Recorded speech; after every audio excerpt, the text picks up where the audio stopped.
Hello friends, எல்லாருக்கும் வணக்கம். இன்னைக்கு இந்த வீடியோவில் பைனாப்பிள் கேசரி எப்படி செய்கிறதுங்கிறது தான் பார்க்க போகிறோம். பைனாப்பிள் வந்து சில பேருக்கு அப்படியே பச்சையாக சாப்பிட பிடிக்காது. ஸோ அப்படிப்பட்டவங்களுக்காக இந்த மாதிரி ஒரு டிஃப்ரெண்ட்டாக ஒரு ஸ்வீட் பண்ணி நம்ம சாப்பிட்லாம். இந்த கேசரி நம்ம நார்மலாக பண்ணுறதை விட பைனாப்பிள் ஆட் பண்ணுறதுனால அந்த ஃப்ளேவரும் நல்லாயிருக்கும். இப்போ குழந்தைங்களுக்குலாம் அந்த பைனாப்பிள் மேலே அந்த மாதிரி முள்ளு மாதிரி இருக்கிறதெல்லாம் பார்த்தோன்னே வேண்டான்னு சொல்லுவாங்க. ஆனால் இந்த மாதிரி நம்ம பண்ணுறது கொஞ்சம் ஹெல்த்தியும் கூட, அவங்களுக்கு ஒரு டிஃப்ரெண்ட்டாக நல்லாயிருக்கும். ஸோ வாங்க எப்படி பைனாப்பிள் கேசரி செய்யலாங்கிறத பார்க்கலாம். இப்போ நான் ஒரு நல்ல பழுத்த ஒரு பைனாப்பிள் எடுத்து வச்சுருக்கேன். இந்த பைனாப்பிள் வந்து இப்போ சின்ன சின்னதாக இந்த மாதிரி கட் பண்ணி வச்சுருக்கேன்.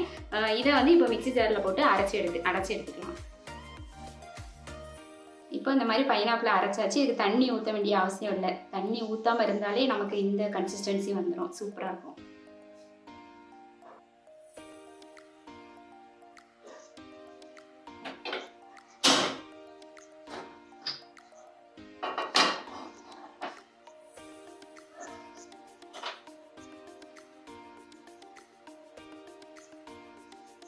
இப்போ ஃபஸ்ட்டு ஒரு 2 ஸ்பூன் நெய் ஊற்றி அது நல்லா சூடானோடனே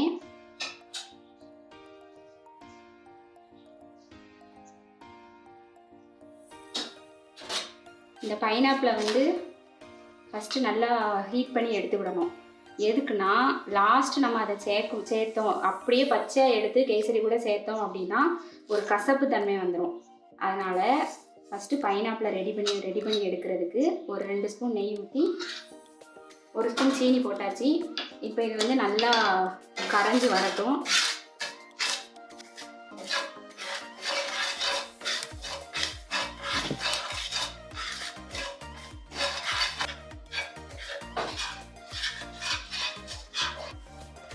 இப்போ நல்லா உருகி வந்துருச்சு. இதில் நம்ம அரைச்சி வச்சுருக்கிற பைனாப்பிள் பேஸ்ட்டை ஆட் பண்ணிக்கலாம்.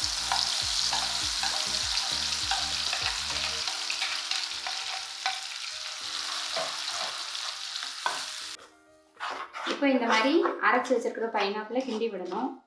கிண்டி விட்டுட்டு லைட்டாக ஒரு பிஞ்சு உப்பு, இது எதுக்குன்னா நல்லா ஒரு இனிப்பு வந்து நமக்கு இன்னும் கொஞ்சம் எடுத்து கொடுக்கும். அதுக்காக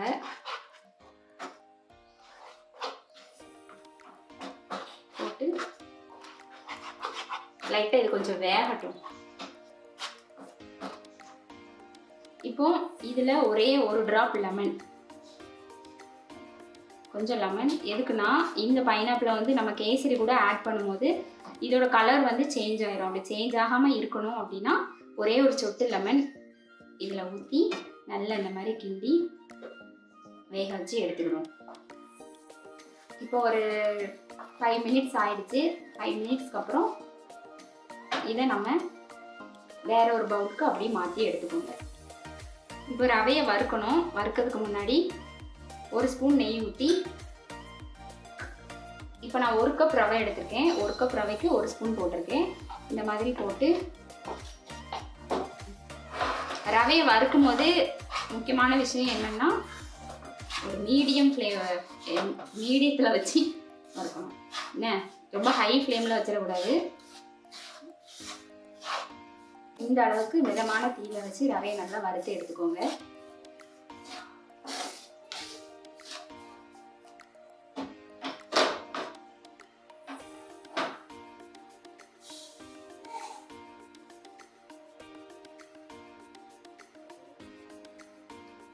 இப்போ கடாயில் 2 ஸ்பூன் நெய் தான் நமக்கு நல்ல டேஸ்ட் கொடுக்கும். அதனால தான் ஒவ்வொன்றும் செய்கிறதுக்கு முன்னாடி நல்லா நெய் போட்டு வறுத்து எடுத்துக்கணும். இப்போ நெய் சூடானோடனே தேவையான அளவு எவ்வளோ உங்களுக்கு வேணுமோ அவ்வளோ திராட்சை, கொஞ்சம் முந்திரி. இதில் வந்து இன்னும் பாதாம் பிஸ்தா வேணும் அப்படின்னா கூட அது கூட ஆட் பண்ணிக்கலாம். ஆனால் இப்போ நான் வந்து என்கிட்ட திராட்சையும் முந்திரியும் மட்டும்தான் இருக்குது. இதை போட்டு நல்லா அது பொரிஞ்சு வரட்டும்.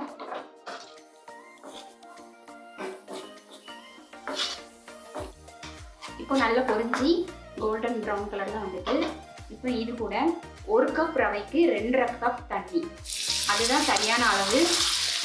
அப்படி சேர்க்கும் போது தான் நமக்கு வந்து ரொம்ப கட்டி ஆகாமல் கொஞ்சம் குள்ளுன்னு அந்த பழத்துக்கு நமக்கு வரும் கேசரி.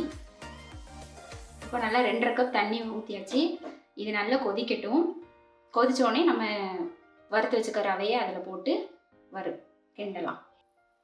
தண்ணி நல்லா இப்போ கொதிச்சுட்டு, இப்போ லெமன் எல்லோ ஃபுட் கலர் லைட்டாக ஒரு பிஞ்ச் எடுத்து தண்ணியில் கலக்கி வச்சுருக்கேன். அதை இதில் ஊற்றிக்கலாம்.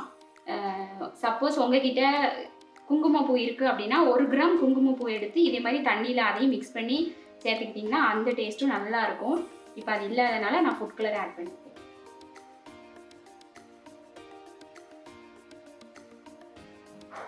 அடுப்பு வந்து சிம்மில் வச்சுட்டு ரவையை கொஞ்சம் கொஞ்சமாக கொட்டி இதில் நல்லா கிண்டணும்.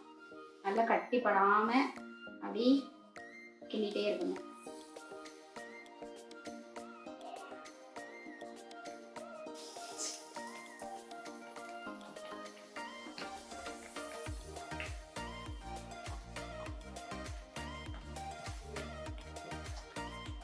இந்த மாதிரி நல்லா கிண்டி வேக விடணும்.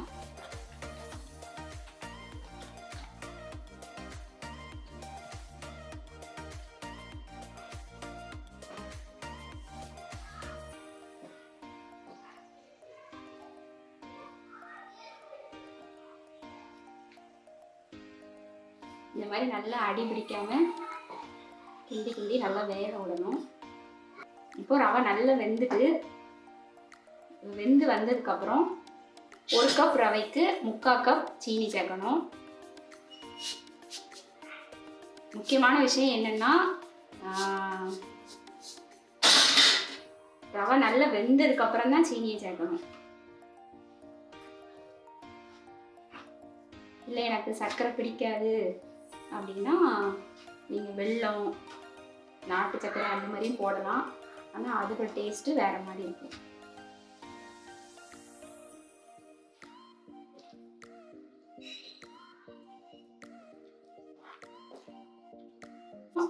இதில் போட்ட சீனி எல்லாம் நல்லா கேசரி கூட நல்லா செட் ஆனதுக்கப்புறம் ரவை கூட நம்ம ரெடி பண்ணி வச்சுருக்க பைனாப்பிள் இது கூட ஆட் பண்ணணும்.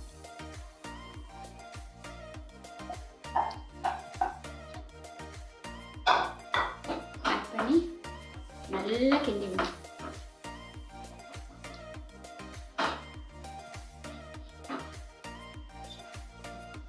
இப்போ நம்ம போட்ட பைனாப்பிள் எல்லாம் சேர்ந்து நல்லா ரெடி ஆகிட்டு நல்லா செட் ஆகிட்டு லாஸ்ட்டாக 1 ஸ்பூன் நெய் போட்டு ஏலக்காய் பவுடர் இருந்தால் 1 ஸ்பூன் போட்டுக்கலாம். ஏலக்காய் பவுடர் இல்லைன்னா 2 ஏலக்காவை எடுத்து இந்த மாதிரி நுணுக்கி வச்சு அதையும் போட்டுக்கோங்க. போட்டுட்டு நல்லா கிண்டி மிக்ஸ் பண்ணி இறக்கிட்டோம்னா சுவையான டேஸ்டான பைனாப்பிள் கேசரி நமக்கு ரெடி ஆகிடும். அவ்வளோதான் ஃப்ரெண்ட்ஸ், ஈஸியான பைனாப்பிள் கேசரி ரொம்ப சூப்பராக செஞ்சாச்சு. இதை மாதிரி நீங்களும் மறக்காமல் செஞ்சு பார்த்துட்டு உங்கள் ஃப்ரெண்ட்ஸோட ஷேர் பண்ணுங்கள். இன்னும் இதை மாதிரி இன்ட்ரெஸ்டிங்கான ரெசிபி உங்களுக்கு வேணும்னா கமெண்ட் பாக்ஸில் தெரியப்படுத்தி எங்களை சப்போர்ட் பண்ணுங்கள். லைக் பண்ணுங்கள், ஷேர் பண்ணுங்கள், சப்ஸ்கிரைப் பண்ணுங்கள். தேங்க்யூ ஃபார் வாட்சிங். பாய்.